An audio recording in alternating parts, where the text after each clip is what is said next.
Maybe I should shoot. Okay. Good morning, everyone. Welcome to Saturday Free School for Philosophy and Black Liberation. And today we're going to have a special free school because we will have an event in a few hours which will be celebrating the closing of the Year of James Baldwin. And today is also special because we have new friends and some old friends from Chicago. So it's going to be a special free school and we look forward to the discussion. I'll turn it to Doc to begin. Okay, good morning, everybody. Good morning. Emily, I would only say, would you cut the dramatics? Good morning. But, this is a very emotional day Yes. because this ends a very momentous project. And I was saying, who's that? Chapurba. It is probably one of the most meaningful years of my life, really. And Oh my God. I just, it's just an amazing achievement that I would say surpassed anything that was done for Baldwin. Most of it was tokenism, the Schoenberg will do an exhibit or the public library, nothing serious. And certainly nothing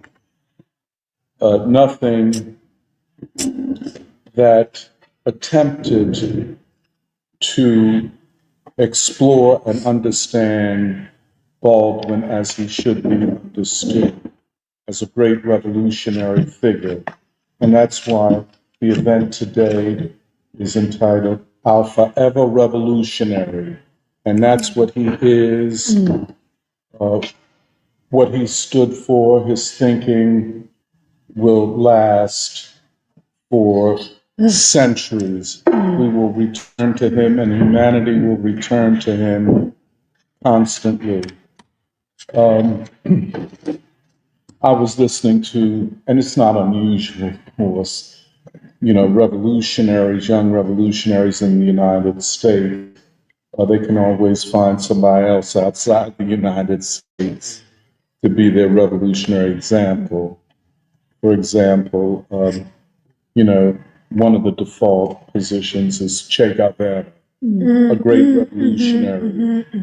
But if you were to ask me, not greater than Baldwin. Not greater than Baldwin. Right. And that takes nothing away from Che Guevara.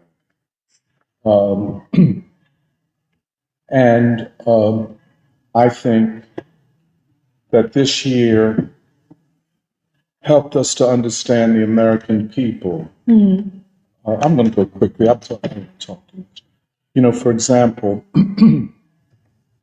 I was doing what I do normally, watching a podcast of one of my favorite people, Ross Do That. Or as Kathy says, Ross Doing That. But that is his name, Ross Do That. How does he pronounce it? Doubt. Oh, Douthit. But it's not spelled that way. It's like do that, But anyway, and so they were discussing with this guy from the Trump administration about the overturning of DEI and affirmative action and so on. And as I listened to them, I said it was, I guess I'm going to quote Shakespeare, it was a narrative, a story told by an idiot, with sound and fury signifying nothing. They just don't know. I mean, they don't even know how to begin to discuss these issues. And of course, they've never read Du Bois, or Baldwin. They don't take King seriously. So what can you expect? And I was saying how much more intelligent average folk in Philly, especially those who participated in Philly reads Baldwin, how much more intelligent they are than these elites. And I think it'll be demonstrated today when the people speak. And it occurred to me that the people deserve so much more than these elites. And they're not going to last that long anyway. They're weak, they're confused, their world has collapsed and is collapsing. And so, as we have said, the leading edge of the struggle, if you wish, the class struggle, which is, I hesitate often to use that word because it has been so abused over the last 200 years that it means anything and everything. But the leading edge of the struggle is the ideological struggle, the struggle for ideas. And for the American people, I think in a lot of ways for world humanity, these great Black thinkers are now positioned in the vanguard of humanity's struggle for the next stage of history. And, you know, I'm so reminded of Nunda's great essay on colored modernity, and it is a great essay, where she says that the African American people are the vanguard of modernity, of the next stage of modernity. And I think there's some truth to that. I think I would be a little more, I would not be as full-throated as Nunda, although I think she makes the case based upon our own observations and reading and thinking. And if that is so, it will probably be recognized in Asia before it is recognized here in the United States. White America,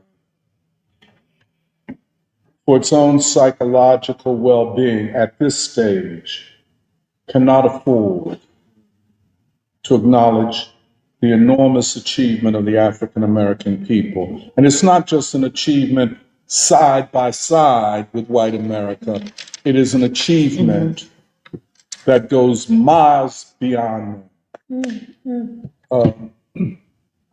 And so, in the face of that great revolutionary movement, which, by the way, avant-garde plays a huge role in clarifying this. But in the face of this, it is so well reflected in the music, of course, in the writers, the poets, and so on. The artists, by the way, and parenthetically, you know, there's not a better place to have dedicated a year to Baldwin than Philadelphia. Because, you know, he links art to science, to literature, to revolution, and to love. And this is a city filled with great art, great music, great painters. This city, I don't know anywhere else. I mean, as much as beautiful as San Francisco used to be, I don't think they have produced anything close to what has been produced in Philadelphia. But I say that to say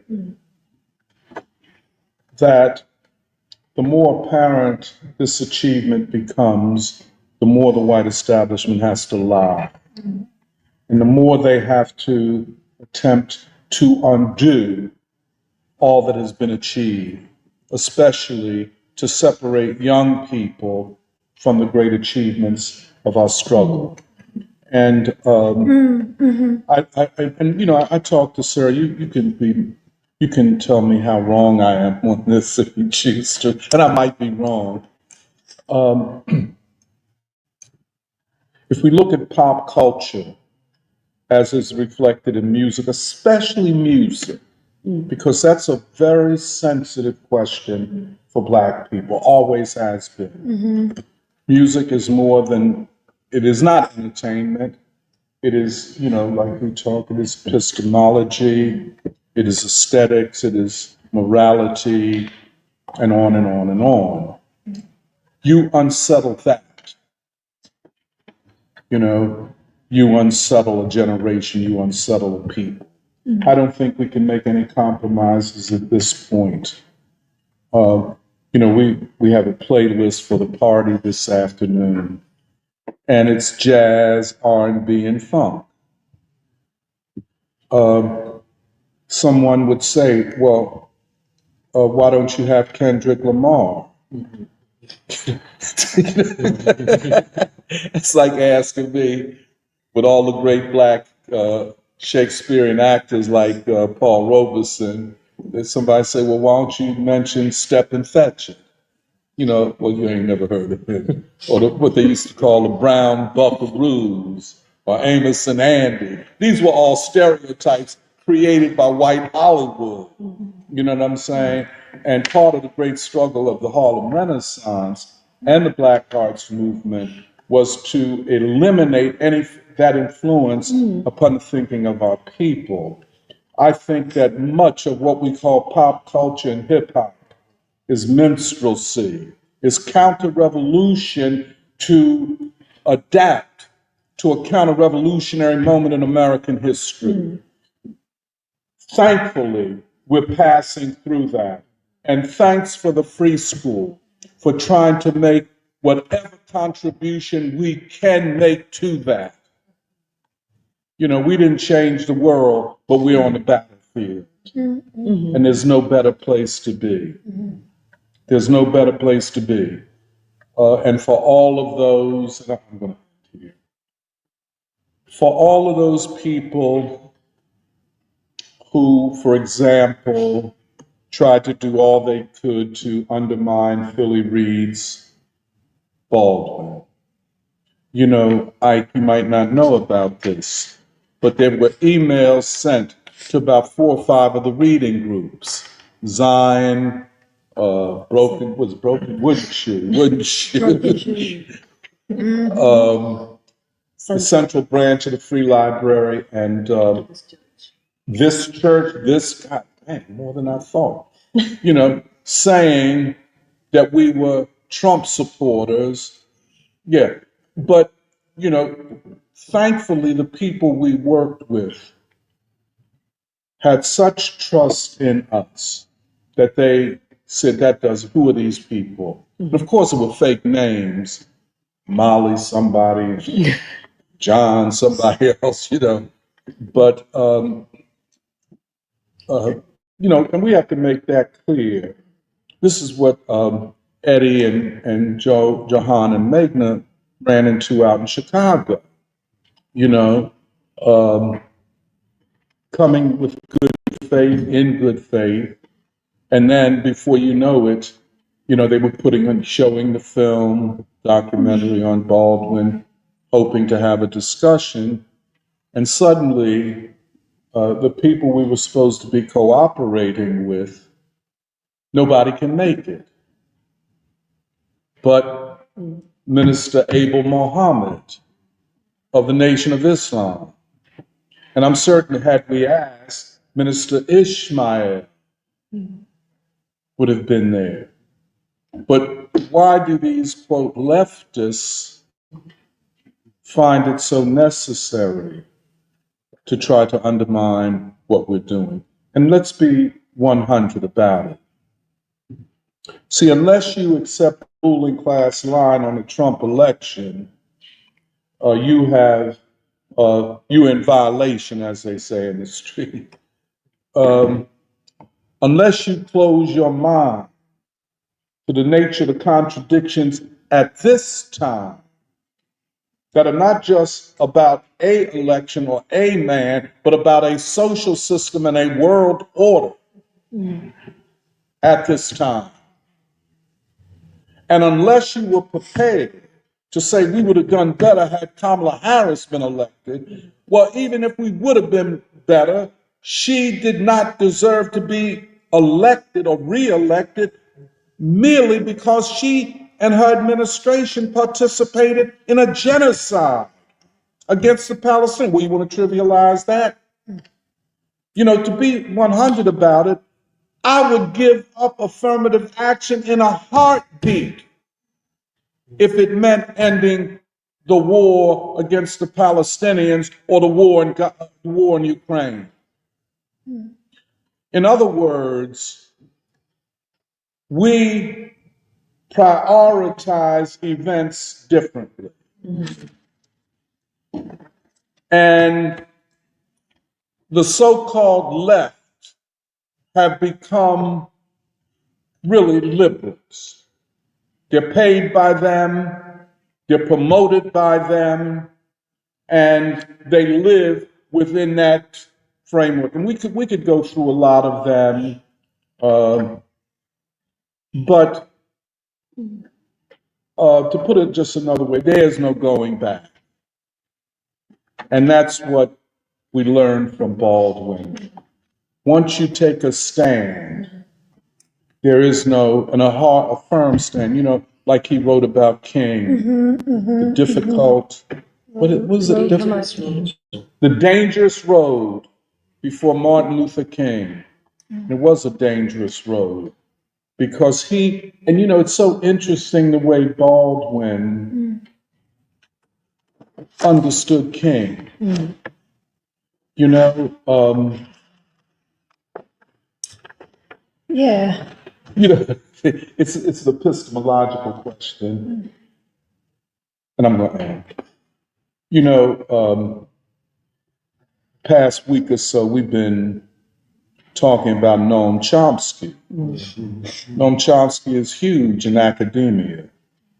You know, probably there is no single academician or researcher that has had such an impact upon the academy across disciplines as has Noam Chomsky. But having said that, you know, that ain't all to be said. You know what I'm saying? You know, yes, you had an impact on linguistics, on cognitive science. You know, you're all over the place, albeit a neo-Kantian. Right. But, you know, it came to everybody's attention recently that in interviews about Martin Luther King, he said, you know, straight up, and I'm not, you know, exaggerating, I couldn't stand to listen to King talk. The next question, if you couldn't stand to listen to King, I guess Honorable Elijah Muhammad and Malcolm X and them would have given you a stroke. But what do you mean? He said, and what he was saying is that King is a demagogue. King is a demagogue. The last time I looked, Noam Chomsky ain't liberated nobody from anything. But I say that to say that the dangerous road that King took, he's still on that. Because the fight to claim him for the youth and for the future continues. And that's what Baldwin and the Year of Baldwin was for us. Just on the playlist, I've been working for the last week on the playlist for the party. And I think y'all are going to find it interesting. There's some music that y'all haven't heard from Archie Shep, from Sun Ra, from Pharaoh Sanders. Now I know y'all know Earth, Wind and Fire. That's mixed in there. Tina Marie, she's up in there. Yeah, Tina, yeah. So, but I want y'all to hear Archie Shepp's On This Night. When you hear this, it's going to blow your mind. I want y'all to hear Sun Ra. He has a composition called God is More Than Love, and so I think this is going to be a really, I was up so early this morning. I'm not going to say how early. 3. People will think I'm crazy, but I was so anxious for this. It's both a joyous time and a sad time. True. It really True is. that. But I think we're going to continue the reading group at Lucian Blackwell. Yes. But then we have a number of projects that we have to get on with. Yeah. And I guess take a rest too. I know I need one. Yeah. 3 reading groups ain't no joke, man. So, come on, man, stop. Say nothing. Okay, I'll stop there. Serafina, you play too much. It's on live stream now. Okay.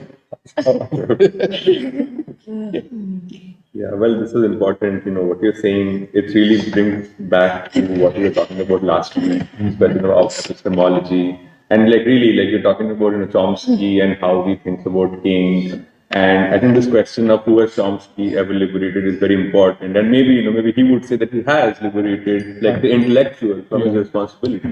And how, intellectuals literally everywhere do look up to Chomsky and the way they treat the way they're supposed to treat knowledge is what can it do for me, and how does it free me of, or how does it let me live a moral life. And this is, I think, from the beginning of the year we had to make the distinction that the moral imperative at this time is the revolutionary imperative for speaking. And the other thing you were saying about colored modernity and really how we have come to know the people to the entire year.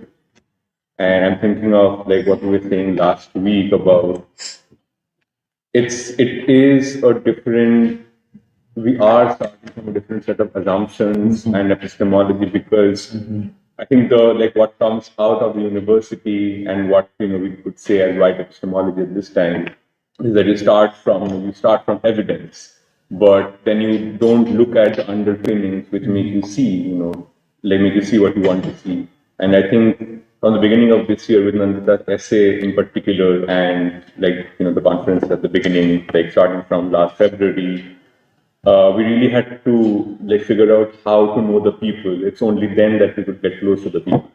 And yeah, I think all the reading groups have been really important for us to not just get to know the people, but what it has done to us. Because I think we've also got to know ourselves much better through the year by getting to know the people.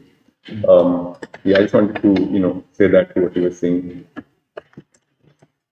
I can say something. Well, I was talking to Emily about this yesterday, but I went back to the first inaugural event that we did for the Year of Baldwin. When was We're it? saying February stuff that made 17th, us say 2024. Over a year. Yeah, over a little over a year ago. And it was just very beautiful to see how we started. But the first thought I had was when we started, we had this great triumphant vision. But I honestly didn't know how the year would turn out or what it really meant. And I can really say, I mean, the last event we did before this was in November in Chicago and so on. And since then, things have been winding down. So it's given us the time to reflect over the entire last year and see what the highs and lows were. And I realized that as much as I did not understand at the beginning of this project what it could become, I feel at the end of it, it does feel like we went over and beyond what we set out to achieve. And I think that still needs to be made, like today's event, in today's event, in some ways that can become concrete of what really was possible to be achieved. The other thing I wanted to say was this year, I feel like in free school also we made several sort of theoretical leaps going forward. I think the idea of the true revolutionary chronology of American history was very important, and this idea that you cannot think of what the revolutionary transformation of society will look like unless you know how to think of freedom in the right way. And you root freedom in the struggle for black freedom in this country, which is ultimately the broadest struggle, the broadest possible imagination of what the struggle for freedom looks like. All of these things, even this idea that which you were saying, that it's not just class struggle, it's not just the struggle against capitalism, it is a part, these things form a part of what we'll eventually have to struggle for. But it is actually the struggle against a white supremacist social system which captures the entire imaginary of this country. That was also very important. And I feel like all of these things could only become clear because we were out in the city and we were talking to people in these reading groups and meeting people through the events and so on and so forth. And study of deindustrialization. Our study of Philadelphia and the deindustrialization and poverty. No, yeah. I think all of these things became more concrete. I know not just for me, but everybody. And I think it is really what you were saying. It's because Baldwin, in conversation with people about the world, that even to articulate how to assess this particular political moment. And so it's not so surprising. It might be surprising to other people, but yes, we do have a different opinion about Trump. We do have a different opinion about what it means to have, a peace strategy of the state. And yeah, I think going forward, these are things that we will know how to articulate and talk about in a much more clear way, just because this year of James Baldwin happened. Yeah. I just want to say that, like, preparing for the event later today to close the year Baldwin, I was like, at first I was so stressed because I was like, oh, we have to get it right. And then I like took 7 rounds of notes on different types of paper with different pens and pencils, and then hearing you open today's free school doc and like the way you reflected on it, it's just so emotional because it really ties everything together. Because I mean, the real overwhelming feeling is the way people talk about Gandhi, Mao, Fidel, all these great world revolutionaries. It's the way we've raised Baldwin. Baldwin is our Fidel. That level. Like, Baldwin is our great revolutionary, Du Bois, King. And for us to have done this year and to raise Baldwin to that level of, belonging to that constellation of the world's greatest revolutionaries, not just American revolutionaries, but the world's greatest revolutionaries. The way Baldwin belongs to humanity and has something to say to free humanity, this universal human problem of like modern society, is something that is just really emotional to me. And yeah, I also feel like since this is free school, we're not at an event, it's worth like, I won't say it at the event, but it's worth saying now. But I also do think it's worth saying thank you to you, Doc. Like,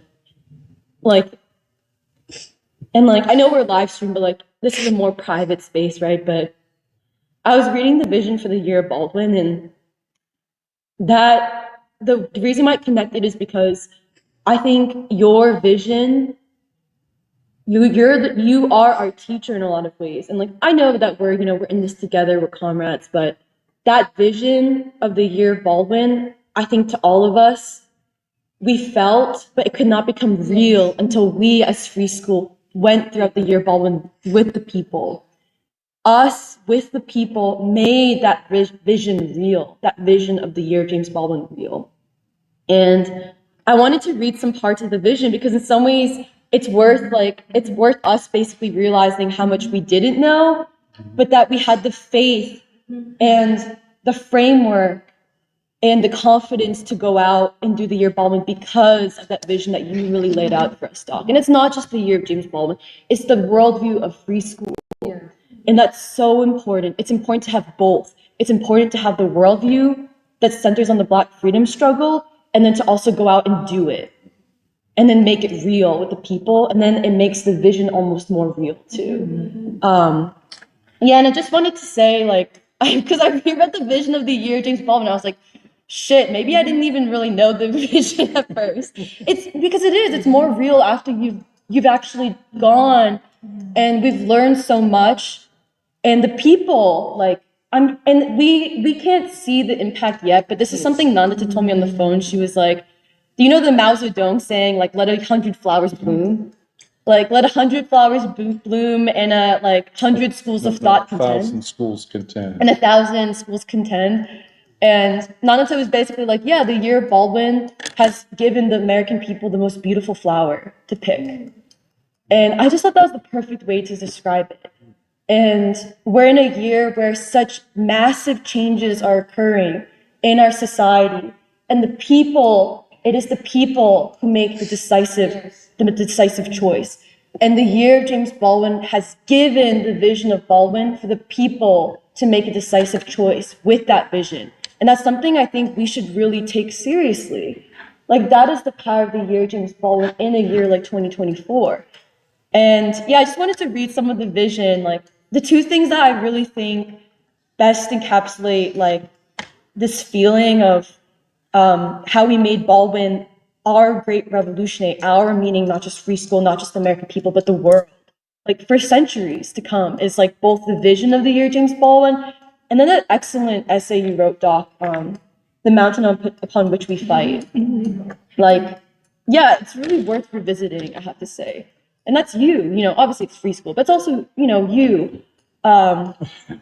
So here, from the vision of the Year James Baldwin, you say, Baldwin probed the complexities of the American mind, his principal concern, through the lenses of the aspirations and struggles of the African American working people. He was a teacher. For him, knowing carried with it the responsibility to teach, and teaching was a way of changing people's consciousness, allowing them to become agents in the transformation of the world. Hence, in its deepest sense, Baldwin's life's work was the moral, spiritual, and political education of the people. He believed in people, and he believed in ideas. As such, he believed in human possibility. He believed that ideas, when embraced by the people, are perhaps the most beautiful and powerful weapon of the people. Few have gone as far and deep as Baldwin in exploring human possibilities and probing the rich inner lives of people. He examined the contradictions, paradoxes, and complexities of the modern situation. Through it all, he remained an optimist, believing in the revolutionary and emancipatory potentialities of human beings. Okay, and then I skipped a few paragraphs and said, and then here's another part. Baldwin insisted that to know the truth is as much a question of moral striving as it is of rational and scientific thought. It was for him the truth discovered in moral striving, especially for freedom, where art meets and intersects with the revolutionary imperative. Artists and writers must, he declared, strive to be on the right side of history and on the right side of people's revolutionary struggles for freedom. Too often, we only know Baldwin through the narrow views of academics and elite intellectuals, and not through him as a revolutionary and freedom fighter. And the conclusion, we are entering a new and dynamic epoch in history. And we wrote this in 2023, right? So, I mean, now we're reading it in like 5 weeks into like what is the fulfillment of the crisis of the state, where anything is possible for the people. We are entering a new and dynamic epoch in history. People, through their actions and voices, are deciding the future. The path through which Americans will achieve a new nation is the Black freedom movement and the vision it gifted the American people. As such, the American people, in a dynamic struggle, could throw off the shackles of whiteness and white supremacy and free themselves from spiritual death, and what Baldwin called achieving our nation, a new civilization, and a new American man and woman could be born. In the year of James Arthur Baldwin, God's revolutionary voice, Baldwin will speak to Philadelphia, and Philadelphia will speak back to him. In his words, to achieve our country and to make America the last white nation. We celebrate the great genius and prophet James Baldwin. Alas, in Baldwin's name, we dedicate this year of Baldwin to the immortal Palestinian children of Gaza, to their suffering, their courageousness, and the future. Yeah, so.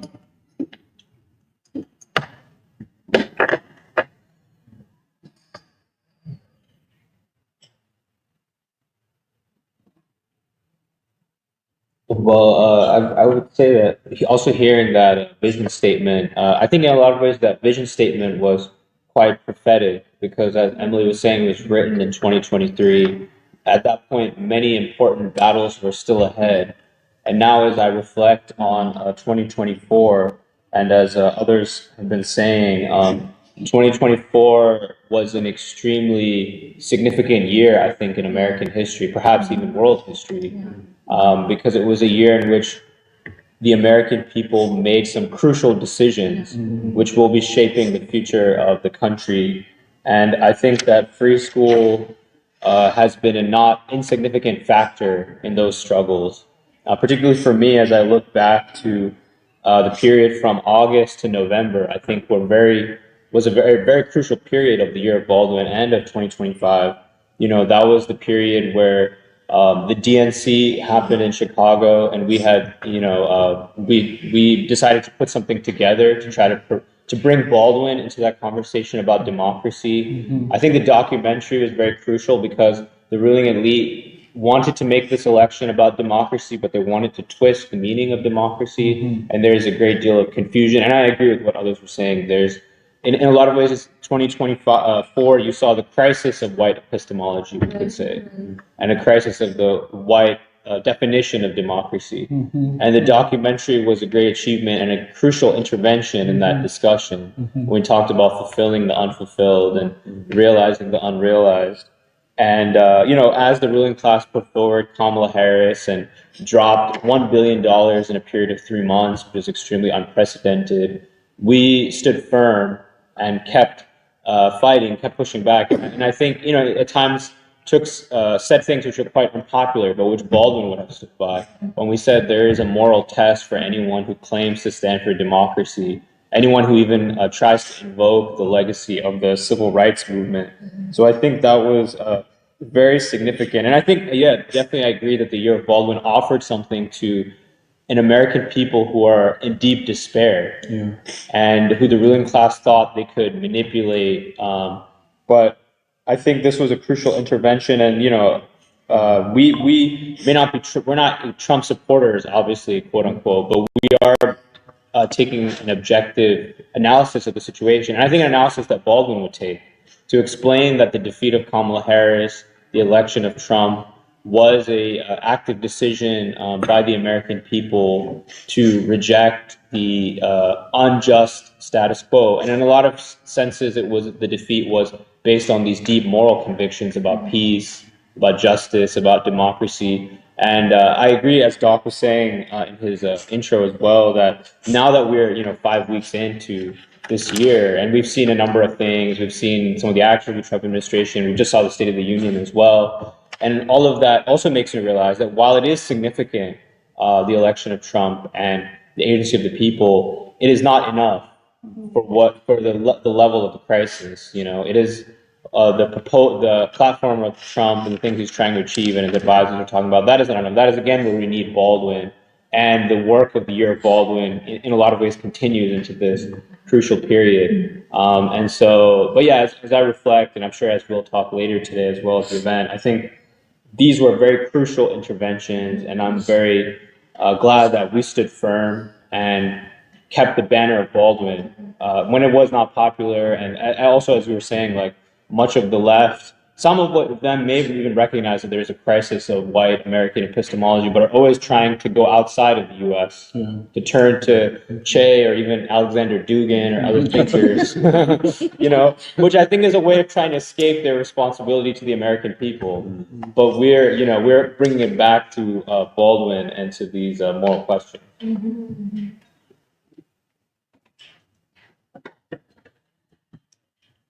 Well, what I wanted to say is, well, you messed me up. Like, it also made me really emotional, what you were saying. Yeah, sorry. I loved your introductory remarks, and it's been hard for me like to think about the end of the year Baldwin because it's an assessment of how far we've come as free school and how much farther we have to go. Because, like, you know, we discovered a common capacity, but also a common task. But really, what I want to say is that, like, what I appreciate about like preschool and the Year of Baldwin so much is that we don't see ourselves as a vanguard party. And I love that you said that in your remarks as well, that like we learned more about the American people, but we also grew closer to the American people. And we see that as an achievement, but also as the beginning of a tremendous task that we have much farther to go with. And it's, sorry, I'm getting a little emotional, but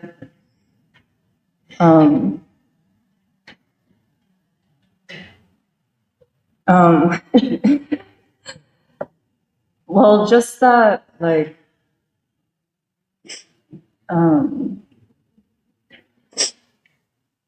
the reading groups, like the documentary, the exhibition, there's something that I'm realizing, like, through our discussion today, that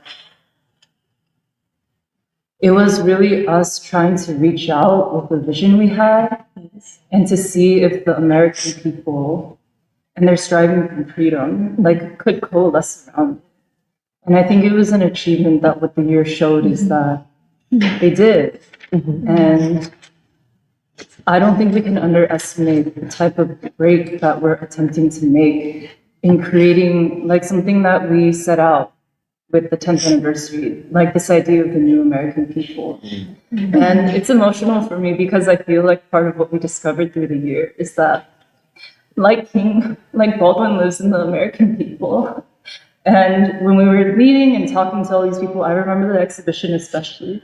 I was so surprised by how many people could see something in themselves, whether they were involved in that history in some way, whether they were white or black from Philadelphia or not, whether they were young, and like something about Baldwin represents their aspirations. And I love that you brought up like Baldwin's concept of freedom or Baldwin's concept of love, because I think what we also saw is that the American people, like that reflects the aspiration of the American people, the new American people. And like, I think we have much farther to go, but like, I just really wanted to say I think it's very important that we're looking for the people and that we're finding basically what will be the foundations of the new American people, and that we're trying to give ourselves to the people through Baldwin. And the way that we brought that documentary to institutions like the Nation in Chicago, all these different libraries. And I know that a lot of people are watching it online as well. But yeah, that's why I got emotional when you were reading the vision statement, because in some ways it was a call, and just like you prophesized, like the people answered. But the people answering is not one final answer. It's one step forward in like a democratic ideological struggle that we believe the people will have to take up in order to achieve like this nation. And yeah, I think so much of our political activity in this year, which is a turning point in, you know, the American crisis, the world order, the crisis of the state, is going, like, we have the Year of Baldwin as a political foundation to go by.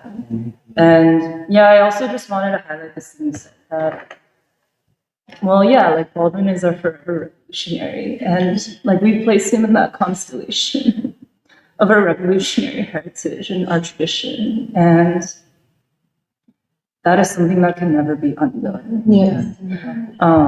And like we can't go back from that. We go forward. I'm hesitant to say everything because I'm also trying to keep it together, but I'm not going to be able to keep it together. So, I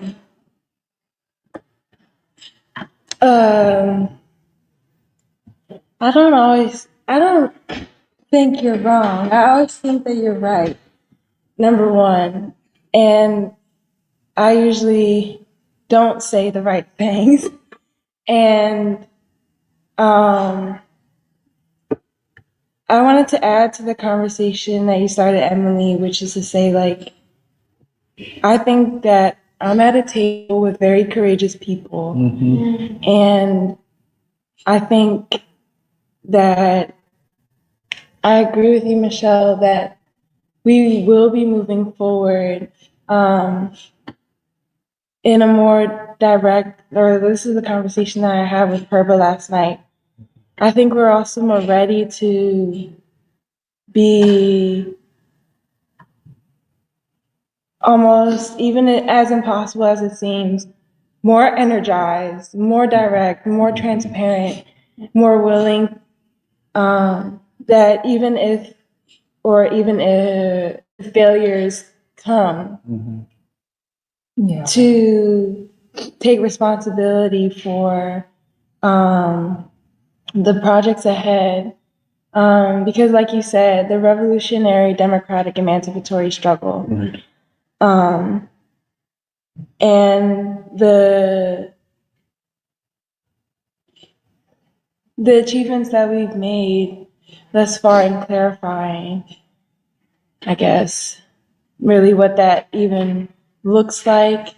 I agree. I think there's a lot of things that I haven't reflected upon from the year of Baldwin because there was a lot that we have done.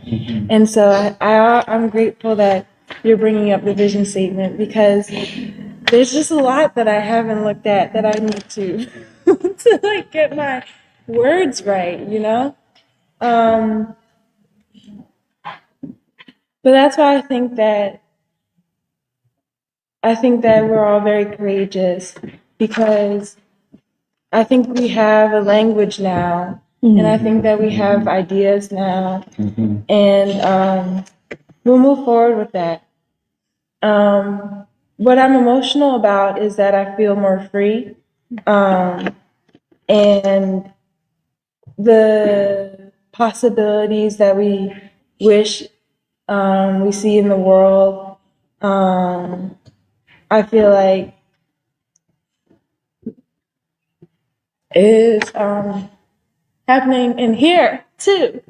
And if it's happening in here, then I know that when people are looking for and have arrived at either our stores or any events that we put on, that it'll happen within them too.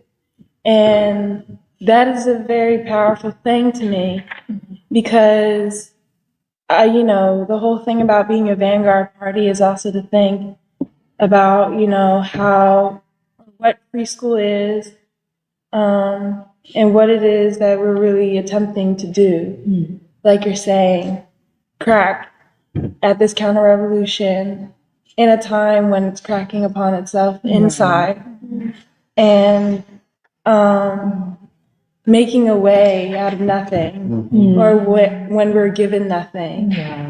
And when we think that the people, like that, those beautiful words that King speaks, the people who sat in darkness have seen a great light. I know that we're making it more possible, bringing water to that dark and tragic landscape. And it's almost like impossibility. Like, how could you see, or how could it come through? No movies could create a scenario or phenomena that attempts at the possibility of something like this. No words written outside of what words that we can write, outside of the movies that we can make, outside of the art that we can create, outside of the events that we can do, and the music that we can bring to here or anything, couldn't see that light.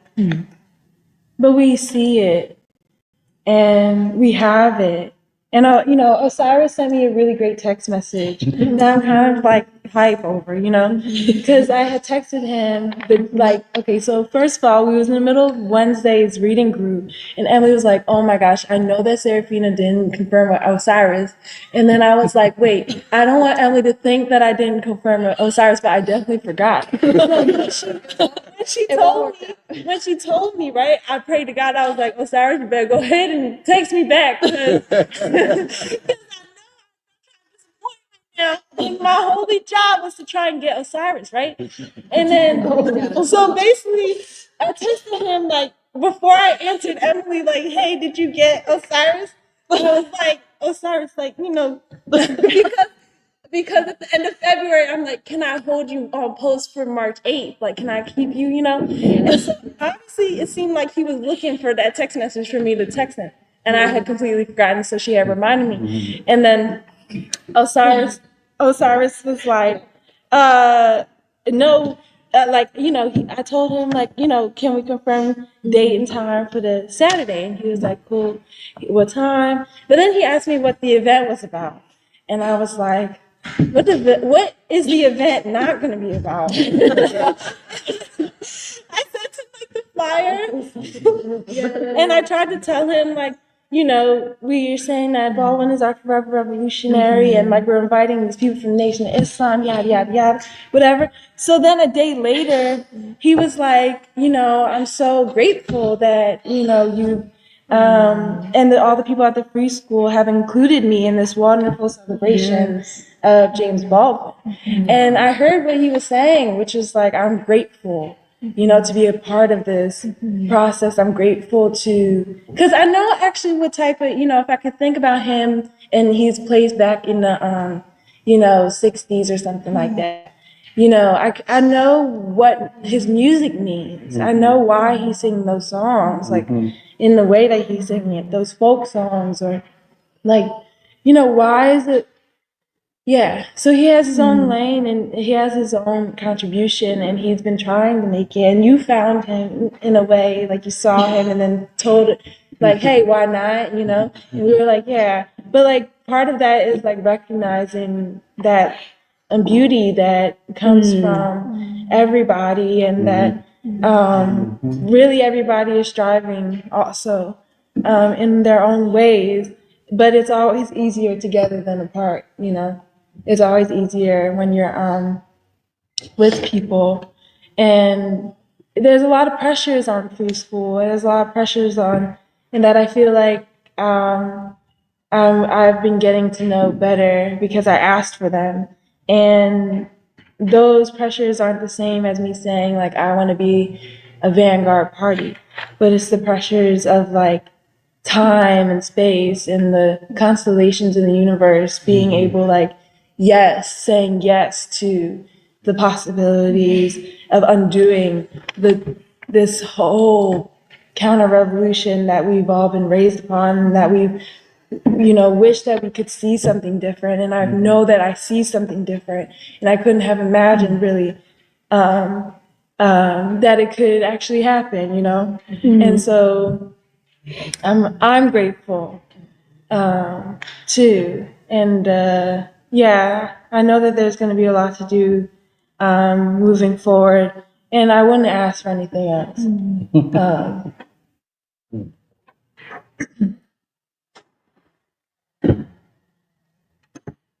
Yeah, I wanted to add in on what Serafina and Michelle both mentioned about art, because I think something this past year really showed me is, like, I remember at the very beginning of the Year of Baldwin, Doc and I, we went to go talk to Supreme Gao at the Black Writers Museum. And at that point, I had really picked up on something Doc had mentioned once, and it became like part of my Bible in my head of like why we are doing the Year of Baldwin, which is, when people talk about Philly, they say all they see is negative. They see crime, they see poverty. But the thing is like, you only see that because what's part of it is you're blaming the fact that it's a Black city, that it's a bad city. And really, it's the reverse. which is Baldwin, right? It's the reverse, which is everywhere. This city is so special. Why? Because it's a Black city. It's in the art, it's in the music, it's in the rhythm of the city, it's in the humor that you see every day, it's in the beauty. And I feel like that for me is something that really came in the year Baldwin, because like it's part of this thing about, yes, people have suffered. People suffer in the city, but also you have to be able to see the resistance of the people in the city every day. What actually keeps this city together? It's the love, it's the love and the strivings of people who could let the whole thing blow up. And they don't, because they care about their children too much. Yes. And that's what keeps the city going. And then just this thing of like, when you look for the democratic capacity of the people, which we have seen it everywhere. You see in the people who come to the reading groups, they come and they keep coming. And why? Because they want to talk about what's happening. That is the democratic capacity of people, the intelligence of the people. The second is the music. When we had that Afro-Asiatic peace concert, the way we had to have music in every event. Why? Because the music is not just the sound. The music is the democratic capacity of the people. The music reflects a philosophy, and it reflects a crystallization of a people's striving. It has depth, it has scope, it is intelligence. It reflects exactly the capacity that not just Black people have, but the American people have as a resource, if we see it like that. And you know, like white music, the music you hear today, including hip hop, like, you know, yes, sure, you could blame that music is a capitalistic industry that is run on money and profit and stuff. But also part of it is that the white worldview, like, has not learned to see music as part of this great civilizational striving. Like, everyone deserves better music. And maybe people on the whole, maybe other people don't want better music, but we want better music, because it reflects something, not it reflects something about us as people and like human beings and civilization. And that's why I just connected, like Doc, you had started out with this thing of like Philly is the perfect place to have celebrated Baldwin, because that connection between art, science, love, and the unfulfilled democratic struggle for freedom and peace and democracy itself, it's intertwined. And I think that's something we learned. And like, yeah, and just this thing of like Michelle brought it up, but I have never felt more confident in the capacity of the people to take power, to make a new society. We have everything we need. The people have everything we need. It's like how King is like out of an illiterate, enslaved people, you get the best of everything. Poetry, singers, actors, leaders, like you got scientists. Like I think King mentioned, he was like, we got the best scientists. Tell me someone better than George Washington Carver, who made the best protein like for formulation of peanut butter from the humble crop of the peanut. And we have everything we need. It's just that people don't see it. They have to see it. And to see it, you need to let go of whiteness. We have that revolutionary inheritance. We just have to make a way. And the year Baldwin was part of making that way. We did it. And yeah, and Osiris, what you said about Osiris, it's like Osiris reflects that great democratic capacity, that great art, that great philosophy, that great, like, that great resistance that the American people have. Yeah. I just want to add, I mean, I really like what you were all saying. I wrote this down, making a way out of nothing when we are not given anything. I thought that was really beautiful. Say that again, Magna. Sarah had said it, making a way out of nothing when we were not given anything. Because all we have been given is disrespect and derision, canceling, and, but yeah, I mean, I was just thinking about, I am thinking a lot about our interactions with the Nation of Islam and the love and respect that we want from the Nation of Islam in Chicago. Yeah, I mean, especially the interaction that you had with him, Doc, about the burning house. You know, we do not want, what does he mean? We do not want to be integrated in the burning house. And at first he said, burn, baby, burn. Oh, Minister Ishmael. Yeah, and then you had said, but the people have to find a way out. We cannot wait for burn, baby, burn. I suggest you take the word wait out of your vocabulary. Because what we have, yeah. And that was so impactful because what people have now is everything they need, like we've all been saying. And I also think just the new world order that's emerging. I was reading the Kazan Declaration at the BRICS Summit, and it is a very impressive document, you know, the way that they frame things. But that sense of confidence in ushering a new world order, for me, that really comes from Baldwin. You know, it's like the democratic, the dark masses of the world are ready to inherit the earth on the principles that we have been given through the struggles that we have faced. And that to me, nobody makes that clearer than Baldwin, because Baldwin, he's a creation of the modern experience. Like you're saying, he is a theorist of modernity, and achieving our nation, achieving our modernity, achieving human potential. And I really don't think there's any theorist who's more capable or better of it than Baldwin. And just this thing of the individual, I think that's also a really big contribution of Baldwin. Like in his novels, the way that characters work through the most difficult, vexing, upsetting questions of our time. You know, the relationships between each other. But the sweetness and the faith with which he treats those characters, it's just how you have to think as a revolutionary. You have to see people in their totality and for who they are, with this sense of fundamental belief and purpose. I mean, it really has been an amazing year. But I think we have given people, even people who they are doing they're moving, but I think we've really given people something they need. And I just remember at the end of the event, Minister Ishmael clasped our hands and said, "We need this. We need a new language. You know, we have to work together. We're bringing something new in." And just Baldwin's language, so present, putting his language in present tense, achieving our nation, the last white nation. It is, I mean, the fact that it's something that's happening now. It's a revolution. Baldwin is a revolutionary process. What does that mean?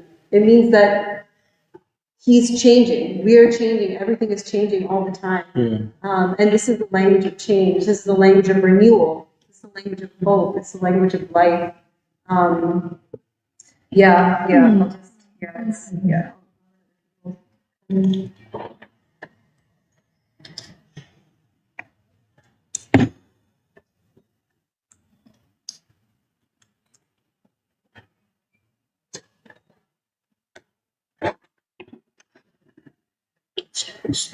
It Really? was 12. It's Wow, like time 11:50. flies. It was like an hour. It's like a minute in preschool time.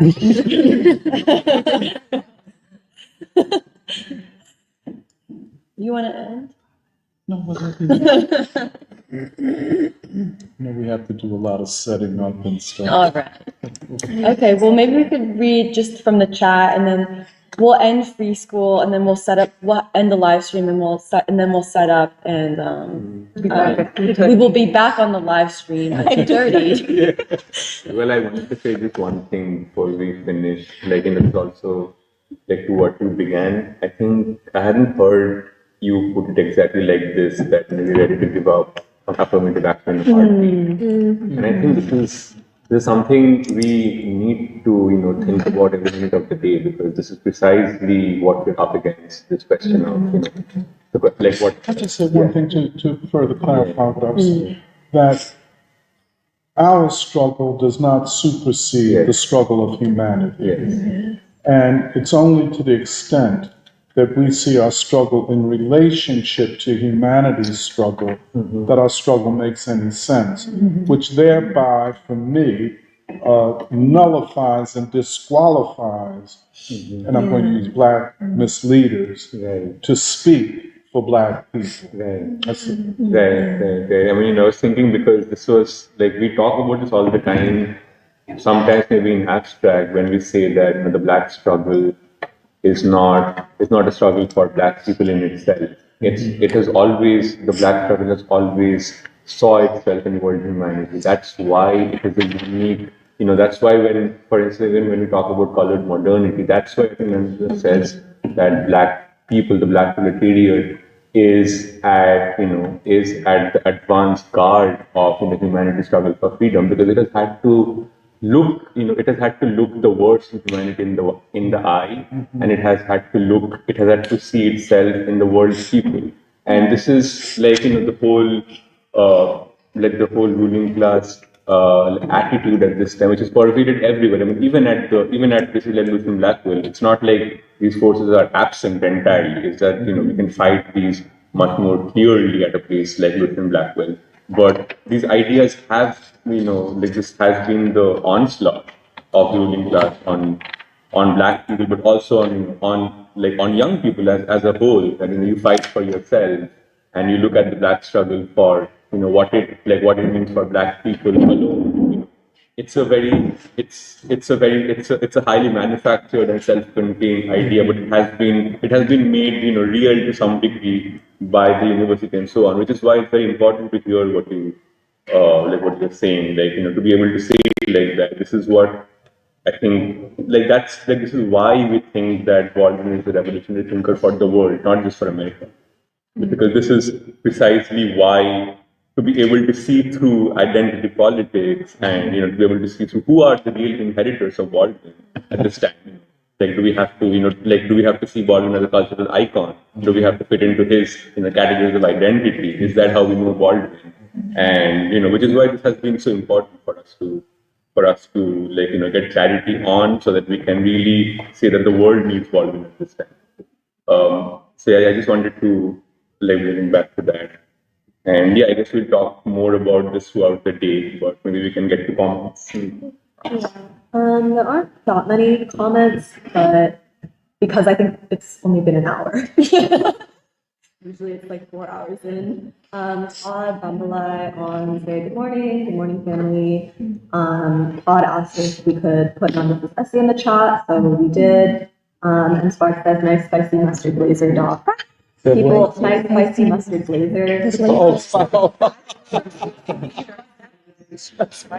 Sure. Yeah, people. Okay. And then Bambalai said, let's hear Moaning by Artbreak and the Jazz Messengers and Mighty Mighty by EWF. Long as we're talking old school. And then man, Doc, we started talking music and now my head is full of tunes. Baldwin, visionary empath, Renaissance man. And I really want to know what is the real strategy behind the Zionist support. Big elusive question. Bambalai said, let it out, sister. Emotional day.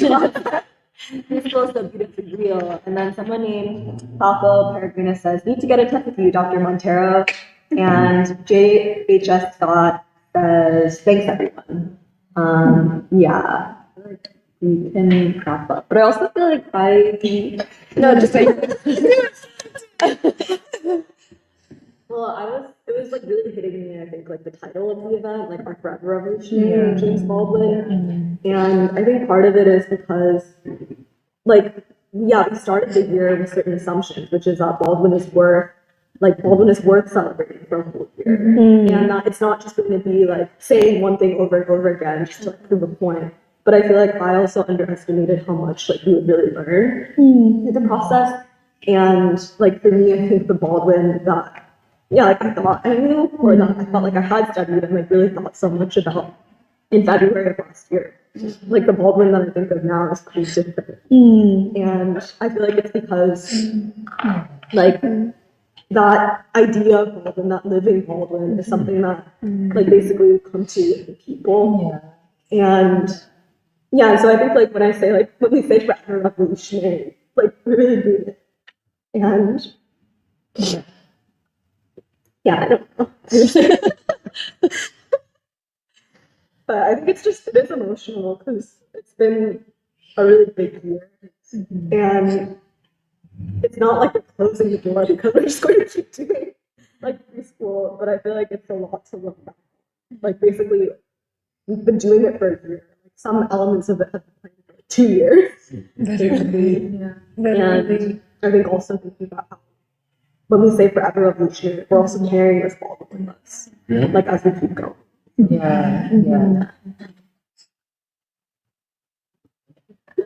Should we end now? Oh, go ahead. Okay, so can I help me close this out. I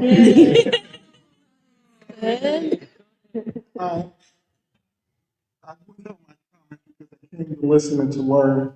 But let me first of all say you are all to be congratulated for undertaking the Year of James Baldwin. Since I was 12 or 13 years old when I first got exposed to Baldwin, Baldwin has always been one of my heroes, as well as Du Bois, as well as Martin Luther King, and I've studied all of them extensively. And my mother is from South Philly, and I used to go to a Baptist church on 8th and Snyder. Still there today, lovely Baptist church. It goes all the way back to my great-great-grandmother. So I grew up in that Black church experience, and Baldwin covers that very well. For some of you may not know, when his mother married his stepfather, David Baldwin, he initially went to the Abyssinian Baptist Church, and then subsequently got into the Pentecostal church. So I've had exposure to the Baptist church, the Pentecostal church, and so on and so forth. And one of the things they used to sing in the Baptist church was, "You'll understand it better by and by." And so the reason I bring that up is that Baldwin is so extensive and so profound that he takes multiple readings. It takes exposure over years to fully understand and comprehend all that he has to say. But the fact that you've undertaken that process, it's just such a beautiful thing to see. We participated in a reading group as well. I have some older people from Philadelphia who converse with me every Monday. We talk about Baldwin. The thing that is so beautiful about Baldwin is, one, he was a voracious reader. He died at the age of 63, and I tell people if I lived to be 126, in other words, twice as old, I'm not sure I still could have read all that Baldwin has read. Right? And he read everything. He read Faulkner, he read James Joyce, he read Marcel Proust, he read Shakespeare, on and on. His favorite was Henry James, so on and so forth. And so just to try to be like Baldwin is a major accomplishment. And so I think you set an example for the rest of us on how we can better ourselves, become better intellectuals, but more importantly, become better human beings and achieve our nation, as Richard Gordy said, by trying to emulate James Baldwin. And lastly, my wife is a quilter, and we went to an event a couple of weeks ago in Baltimore. It was called right. So it was creating Black Baltimore art. We had works from 85 different artists in Baltimore. It's down at the Inner Harbor in the old pavilions that are now converted, but it'll be there for the next couple of years. And one of the people that my wife met down there was a friend of Paula Whaley. Does anyone know who she is? She's actually the sister of James Baldwin. She was born. She was born on. How do I know this? On July 29th, 1943. She was born the same day that James Baldwin's stepfather died. She actually lives in Baltimore now, and she was actually good friends with the artist my wife was conversing with down at the event a couple of weeks ago. And so she's still going strong. And what does she do? She does dolls, right? Yes, she's some kind of artist. Yeah, she's an artist as well. And so that tradition is still being carried on by the family. And his nephew came to speak recently about the writings of James Baldwin and so forth. And the family is very interested in having more people get exposed to it, but they didn't want his words to be corrupted. So they've been very careful about who they let have access to the information. On the other hand, they want that information to get out to more. But one of the reasons I bring that up is now that you've all spent a year studying Baldwin, now you can go out and spread the word to others, and have others learn about Baldwin and become as enlightened as you are. And that's a very beautiful thing. You take all the people in here and you start going around to different cities and so forth and spreading that knowledge. think about how well the world will improve just by the way that you can touch it. So Doc, let me congratulate you and let me congratulate all the participants here. You've now undertaken a better subject. Just a part of it.